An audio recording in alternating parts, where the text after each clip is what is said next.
Hey guys, welcome back to another video. Today we're going to be installing the dropper post back onto the Axum DP.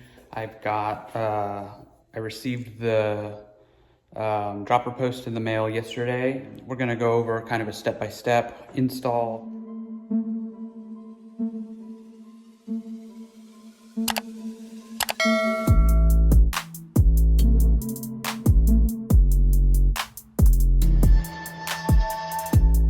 So excuse the mess, I've got all kinds of stuff going on here. Here's the dropper post. The saddle's already been installed. It's the Exaform. This is 100 millimeters of travel. The stock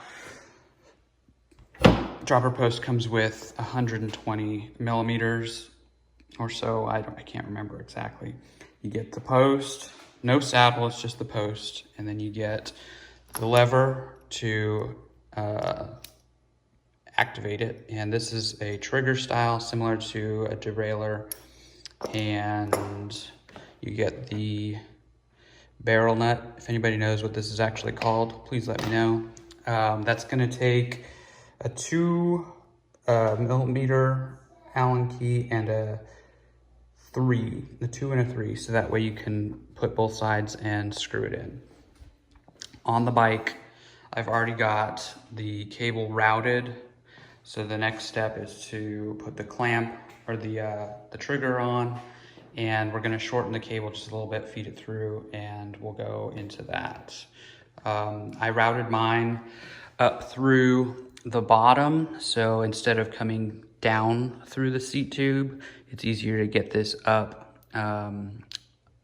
I think obviously because this just goes up, you push it through and it feeds out the top. So we're gonna take about this much off of here today, just to kind of shorten up the front. So again, this is a clamp style, so it just can come on and off, and we'll set it up here. I like mine on the inside or towards the stem. This is going to be a personal preference, and I also like to keep it kind of out of the way of the grips, so that way I have full range to grab onto my grips at any point without hitting any buttons. Just throw this bolt back in here, and we'll tighten it down. And so I'll just tighten this back down.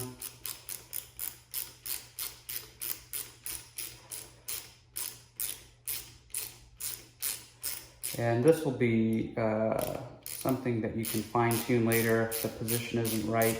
We just want to get it on there snug for now, so that way we can test the dropper and it'll be in a firm location. It's not going to spin out. So just enough. You don't want to over tighten this stuff anyway, so that seems good. Feed a new cable through. So get your end, brand new end of your cable. I don't know if that's gonna focus. May or may not. So that basically goes inside here. As you can see, there's a hole here and there's a hole here. And you're gonna feed it through this first hole, and then it's gonna feed through this second hole. So I like to bend this back so that way I can kind of see what I'm doing. Put my finger here so I can feel that it's coming through. And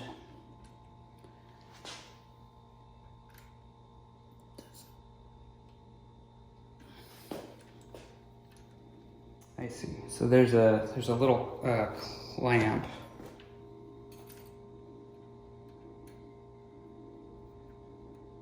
Yeah, there's a little screw underneath there, so if you're not fitting through, give that a little bit of a loosen, and then we should be able to pop this guy right through.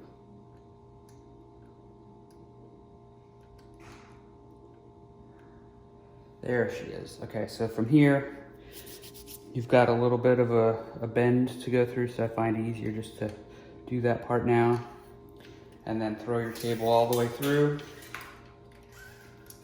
until it meets up there, just like that. And while we're here, I'm gonna go ahead and tighten that screw back down that's underneath, so that way we can kind of hold that position there. And it doesn't have to be super tight, you just want it snug.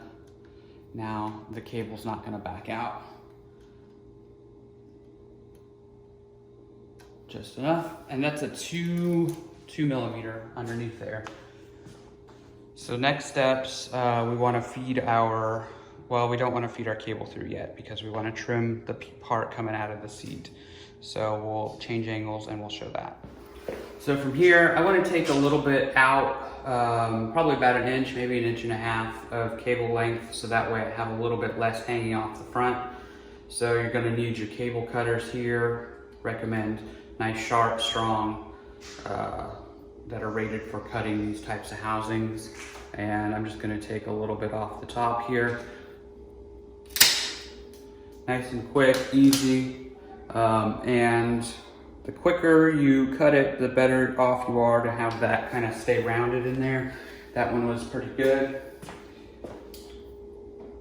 If you find that you did kind of pinch it, you can always take a sharp ball and just kind of get in there, widen that hole back up, make it more rounded.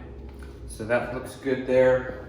The next steps, we're gonna wanna feed the actual steel cable through this housing. So once you're ready to start feeding in, the cable will come up here from the top. And again, my housing has already been routed through the holders in the frame. I've already got it zip tied down so it's not moving around on me.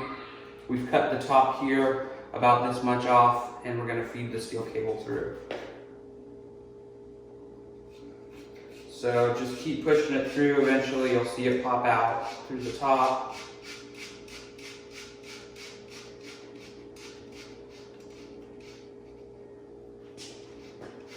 And there she is. Okay, so once you've got it there, you run out of room over here. You want to make sure that you're installing that end of the cable into the actual the lever here, so it's nice and solid. You can pull on it with your finger and hit the trigger, and you know that you've got enough tension there, so it's actually working. You're good to go here.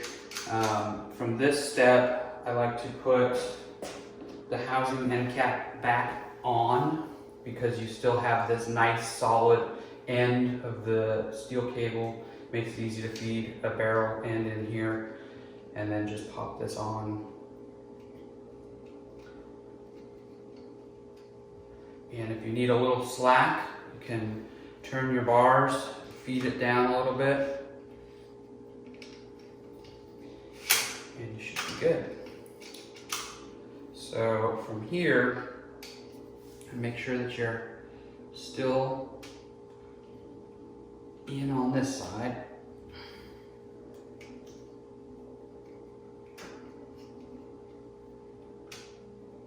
Okay, pull it tight. And you're gonna want, there's a real small area of room here that you're gonna need. You're gonna need, I'm not sure the exact measurements, I usually just eyeball it.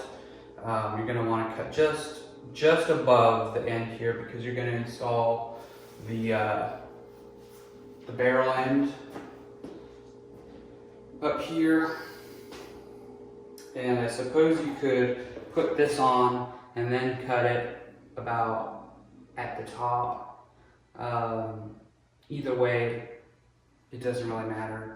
Sometimes I cut first and then install, but in this case, we're gonna try it the other way. So just let that hang there. You're gonna want your 3 mil and your 2 mil Allen keys. And I could probably change it up, get a little bit closer for this part. So once you're here and you're ready to install this, you're gonna wanna leave just a little bit of room. Make sure that you're pulled tight.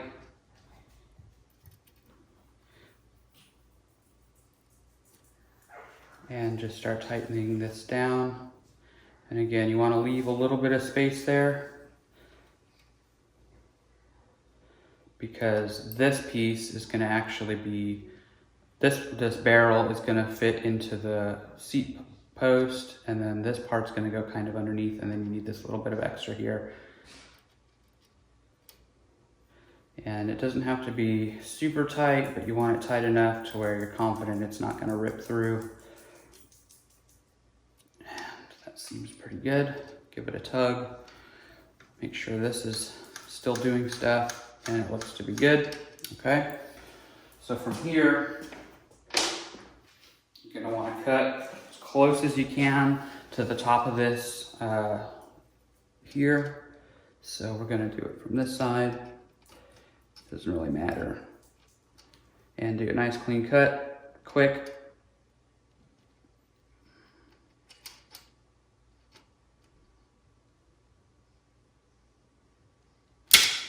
And if there's a little bit of hair at the top, it's fine. I think that it'll kind of bend out of the way.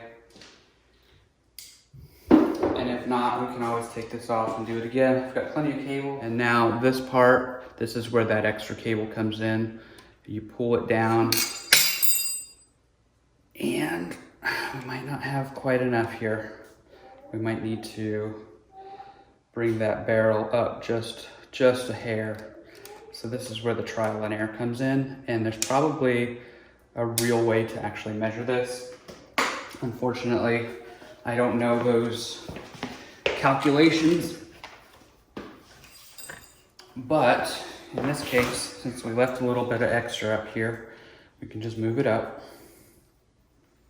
just slightly. So we'll take this one, take this one.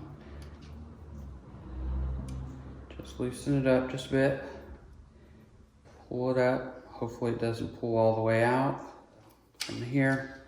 Seems pretty good. We'll give it another test.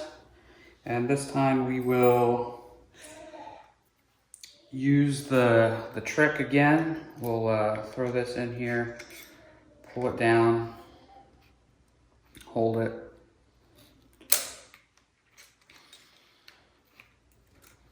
Pull it down, hold it, let it go, pull that one out. Okay, so then we'll do this whole thing again, get this lined up into there. Pull it down, and there we go. So as you can see, it lines up. This extra piece comes down here. This barrel end comes and rests up in here, holds it there. So then when you hit the switch, you get that pulling action. Kind of test to make sure that it looks strong, your connection's good, it's not gonna fall out. And then from here, we can throw some grease on the seat tube and put it back in, feed the cables all down. So that's the next step. So the next step is get yourself some grease, throw it on that seat tube.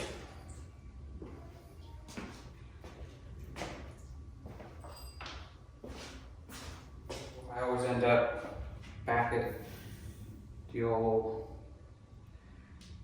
grease on the finger trick.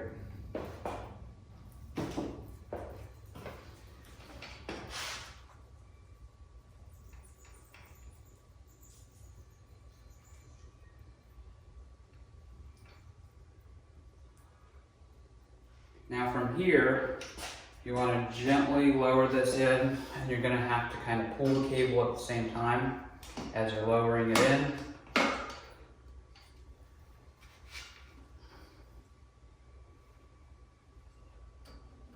And for me, I like to have mine completely slammed down. Since I'm 5'7", makes it easier for me to use the full travel of the seat post. So once it's in, you got a little bit of excess cable hanging down here. You can just feed this right up. And that should be good. We've got a nice shorter, manageable cable up at the front. Kind of seat these in where you want them. And then from here, the last step, you just want to retighten your seat clamp. Make sure you're straight. I like to use the one-eye trick and kind of align to the top tube there. And just start tightening it back.